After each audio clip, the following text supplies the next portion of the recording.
ikitokea sababu hizi tano na umefunga ndoa na mwanamke au mwanaume aliyewahi kushiriki kutoa mimba, fahamu roho yako ipo katika mikono yake. Kwa hiyo ni rahisi kuweza kukupoteza kwa sababu hana ule utu. Kwa sababu mwanamke au mwanaume aliyewahi kushiriki kutoa mimba, ile hali ya utu humtoka. Haijalishi atakili vipi, haijalishi atalia vipi, lakini kwa kawaida ile hali ya ubinadamu huweza kumtoka. Kwa hiyo kama utafunga ndoa na huyo mwanamke au huyo mwanaume aliyewahi kushiriki kutoa mimba, fahamu kabisa kwamba ikitokea sababu hizi tano ambazo nitaweza kuzitaja, fahamu ni rahisi kuweza kukupoteza.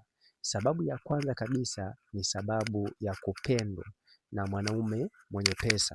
Ni muhimu sana kujua kwamba ikiwa mwanamke alishawahi kushiriki kutoa mimba na upo naye katika ndoa akapendwa na mwanaume mwenye pesa, ni mojawapo ya sababu ambayo inaweza kafanya hawezi kukupoteza, ili mradi aweze kuolewa na mwanaume mwenye pesa, kwa sababu 100% mwanamke anayetoa mimba ni mwanamke ambaye ni mbinafsi.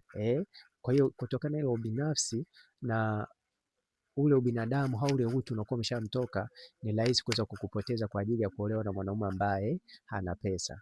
Na pia sababu ya pili ni sababu ya mwanaume sababu ya mwanaume kuwa na mwanamke mwenye pesa. Yaani mwanaume kujikuta anapendwa na mwanamke mwenye pesa. Hii pia ni mojawapo ya sababu ambayo inaweza ikafanya mwanaume ambaye alishakushiriki kutoa mimba hawezi kukupoteza kama upo naye katika ndoa kwa ajili ya huyo mwanamke mwenye pesa. Kwa hiyo ni muhimu sana kuweza kujua kwamba hii ni mojawapo ya sababu kubwa sana ambayo kama mwanaume alishawahi kutoa mimba, basi ikatokea hii sababu ya kwamba yupo katika ndoa alafu akapendwa na mwanamke mwenye pesa, hii ni mojawapo ya sababu ambayo inaweza kapelekea wewe mwanamke ukaweza kupotezwa kwa ajili ya kuweza kupata au kwa ajili ya kuweza kumwoa huyo mwanamke mwenye pesa.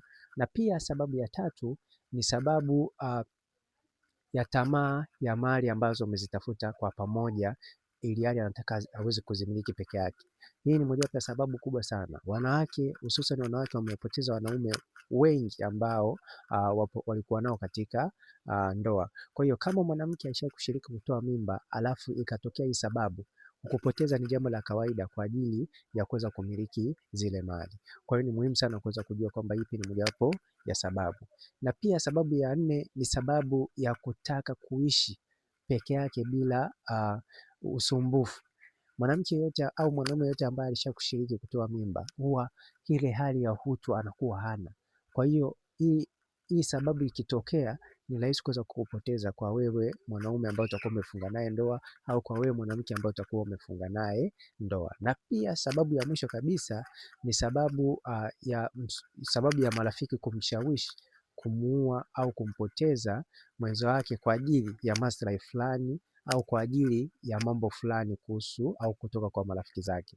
Hii ni mojawapo pia sababu, kama mwanamke au mwanaume alishakushiriki kutoa mimba, ikiwa marafiki zake wataweza kumshauri kwamba toa mimba, muue mwenza wako ili uweze kupata kitu fulani, hii inaweza kawa ni sababu kubwa sana, kwa sababu hilo hofu au ule ubinadamu unakuwa umeshamtoka kutokana na ile hali ya kutoa mimba. Kwa hiyo ni muhimu sana kuweza kujua kwamba hizi ndizo sababu tano ambazo zinaweza kapelekea kama utafunga ndoa na mwanamke au na mwanaume ambaye alishakutoa mimba, ni rahisi kuweza kupoteza. Lakini kumbushe pia unaweza kupata kitabu hiki. Kitabu hiki kitakuelekeza namna ya kuweza kuingia katika mahusiano sahihi ambayo yatajenga ndoa sahihi. Na pia kitabu hiki kimeelezea kiundani zaidi kuweza kujua mtu gani ambaye ni sahihi wa kuingia naye katika mahusiano ambayo yataweza kujenga ndoa sahihi. Hakikisha unapata hiki kitabu kwa shilingi 15,000.